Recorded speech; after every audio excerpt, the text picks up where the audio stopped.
Good morning. My name is Casey Callahan. I'm a communications supervisor at Austin 911. I'm only going to speak on 94 right now with the time. With the current staffing shortage that we have at Austin 911, we're only 62% staffed right now. We do not have the luxury to give our employees any kind of additional training. Usually when we have a decent staffing number, we will develop additional continued education training for our employees. And for right now, the training that we need to put our employees through is active shooter training. We need to train our dispatchers and call takers how to handle that. There is currently only one employee at the City of Austin 911 call center that's trained to work those kinds of incidents, and that's me. So if we get hit with one of those incidents, I have faith in our call center to be able to handle it, but I want them to have the additional training. I've already developed it. I don't have the time or the staffing to train our employees how to do it. Thank you. Mayor, ma'am, I'd like to talk with you further about that. I'm Councilmember Kitchen. If you could reach out Yes, ma'am. to Jason Lopez in my office, appreciate it. Okay, thank you. Rebecca Hibler speaking on 50 and 94. On deck is Jenny Knight speaking on 50 and 94. Council members, I'll get right to the point. A study conducted by Commander Julie O'Brien in 2014 addressed the issues we're going to talk to you about today. We are hemorrhaging people. We cannot keep staffed. We are working 50 hours minimum. As a mom, it's incredibly difficult to feel the guilt of not being able to be there for my child. As a coworker, it's difficult to not be able to be there and see my people just day after day. We are burnt out. We are asking for your help to fix this. We need staffing. I don't know what it would take to get people to come and work with us. I recently took a pay cut and a demotion within the city to be able to have time with my daughter. I love my job. I just can't afford to do it.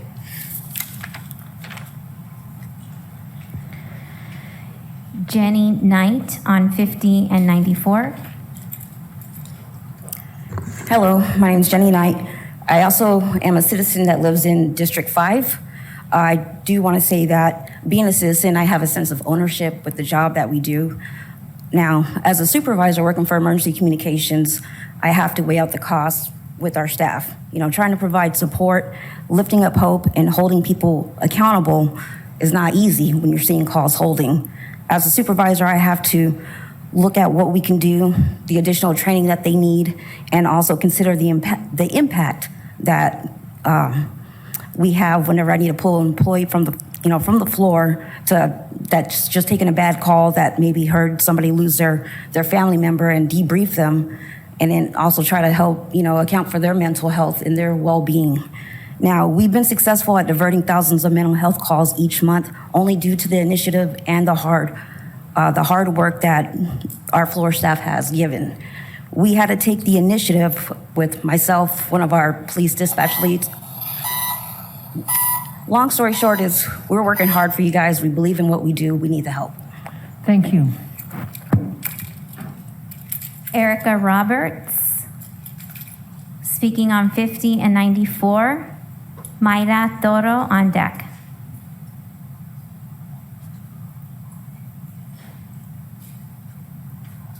Good morning. My name is Erica Roberts. I am a professional telecommunicator, 911 Austin. I'd like to read to you a combined mission and vision statement from our emergency communications. It's very brief. The mission and vision is to provide the City of Austin the first answering point for all emergency services, including police, fire, and EMS. It is to do our part to improve response times for all of those entities within the City of Austin. At our current compensation rates, the odds of us doing that successfully and as we envisioned are next to nil. As my colleague said, we are hemorrhaging employees. I have never in 20 plus years associated with this city seen this level of short staff. They are taking calls back to back without a break. That is taxing. They can't take it much longer. Please do something. Thank you. Mayra Toro on item 50 and 94. Good morning. My name is Myra Toro, and I've been with Emergency Communications for the last 3 years. I'm one of the assistant managers at Austin Police Department. You don't think about 911 until you need it, and right now we're unable to maintain operations as they currently exist. We are currently down 44 call takers, 22 dispatchers. That's a 40% vacancy rate. Citizens on average are holding over a minute, and I know of one specifically that held for 45 minutes. The city of Austin is so unique in so many ways. I have met with many delegations from across the world and agencies that are wanting to see what we're doing because we're the flagship of mental health. We have to remain competitive in compensation to retain and recruit. The agencies around us are doing less of a workload and getting more of an increase in pay. Let's do the right thing. So I ask you, when you're calling and your skills are in every city in the United States, and you choose the city of Austin and you find yourself in a city that only values you at 50% of a marketed industry that is already low, why would you stay working for this city of Austin? Please reevaluate the compensations for emergency communications. Thank you. Lee Anderson speaking on item 94. On deck is Mary Castillo. Good morning, everyone. Thank you for having us. My name is Amy Anderson. I'm a 911 call taker with the APD Emergency Communications Department. I've been here for 2 years. I love my job. I love serving the citizens. I've lived here since '99. Councilmember Fuentes, you sat with me one day, and that was a pretty easy day. But I remember your eyes were pretty wide at a lot of the calls. I would invite all of you to come sit with us sometime when we are holding calls. Sometimes we are holding 20 calls. Sometimes we are holding 60 calls. And it is my fear that one of my loved ones is calling and they are having an emergency and I cannot take that call. And I want to have the compassion to be on the phone with the person that I'm on the phone with and not rush through that call for fear that someone that I love is trying to call it.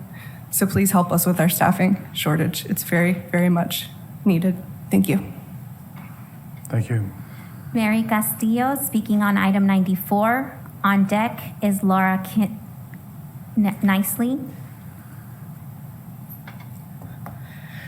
Good morning, and thank you for your time. My name is Mary Castillo. I've been with APD for almost 19 years. I'm a 911 call taker and a police dispatcher, and I'm 4 years from retirement and being priced out of Austin. I started in 2003, and until 2021, Austin was the gold standard nationwide for 911 dispatch centers, consistently maintaining a 99% answer rate in the first 10 seconds. In early 21, we fell below 99%. And in late 21, we fell below 90%, which is the industry standard and expectation. It was a rare thing for calls to hold during my first 18 years here, and now it's a rare thing if they don't. Can you imagine needing life-saving assistance, managing to get to a phone and call 911 only to be placed on hold? That's not an acceptable service level. It's a dangerous and detrimental one, and it's your new normal. Thank you very much. Laura Nicely speaking on 94. Jason Hawk speaking up on deck. Oh, my name is Michael Payne. I'm an assistant manager with Austin Police Department Communications. Laura Nicely is my employee, and more importantly, she's my coworker. She did have to leave a little bit early in order to go to a different engagement. If you would like, I can tell her story for her, or we can go to the next speaker, but I will leave that up to y'all. Mayor, if it's okay, I'd like to hear his story. You have your minute. Perfect. So Laura Nicely, the story that she wanted to convey was not too many days ago. She had received a call from an alarm company wanting to report a burglary at a residence. She looked in the queue and she saw that a burglary was already entered at that residence and officers were already on site because they had located a suspect inside the house. The alarm company said, "Well, that's not surprising to me. I've been on hold for 22 minutes waiting to get through to you." So though we did receive a call from a neighbor who saw the burglary happening, an alarm company, which a citizen pays for in order to report these things to the police department, was not able to get through for 22 minutes. As an assistant manager, I do a lot of the stat work for the center.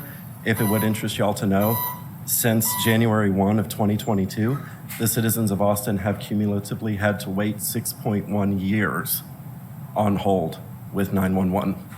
Thank you and have a good day. Mayor, I missed Yes, hold on a I missed the minute, please. time period of that stat. Since January 1 of 2022, cumulatively it has been 6.1 years.